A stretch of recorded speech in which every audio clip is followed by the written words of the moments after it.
Qual é a diferença entre probiótico e pré-biótico? Talvez você já tenha se deparado com essas duas palavras e não soube identificar quais eram as diferenças entre elas, ou esses tipos de suplementações. Para a gente falar de probiótico e pré-biótico, primeiro a gente precisa falar um pouquinho sobre microbiota intestinal. Microbiota intestinal são as bactérias que vivem dentro do nosso intestino, no nosso trato gastrointestinal. Todo mundo no mundo tem bactérias boas e tem bactérias ruins.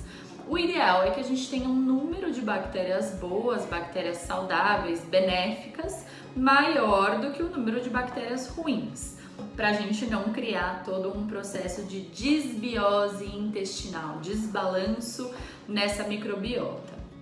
Quando a gente está falando de probiótico e pré-biótico, a grande diferença entre eles é que o probiótico é uma mistura de bactérias benéficas, que a gente vai fazer a suplementação para conseguir aumentar em quantidade o número dessas bactérias. E o pré-biótico são as fibras alimentares que servem de comida para essas bactérias boas se reproduzirem e ficarem também em maior número ali dentro do nosso trato gastrointestinal.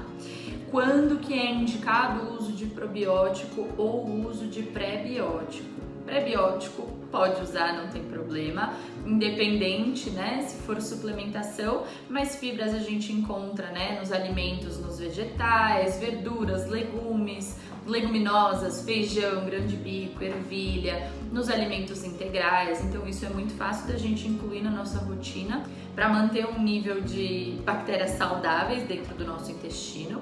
É por isso que a gente sempre vai bater nessa tecla de consumir mais fibras, consumir alimentos integrais, mais verduras.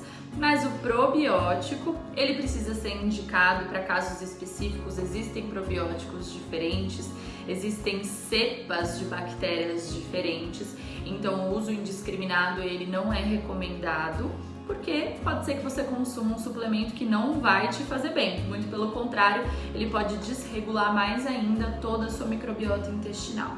O acompanhamento ele é sempre necessário, o acompanhamento profissional, para a gente entender quais são os pontos, os sinais, os sintomas, o que esse desbalanço pode estar causando dentro do nosso sistema, do nosso intestino, quais as reações a isso, e ter uma indicação específica para o caso específico individual de cada paciente.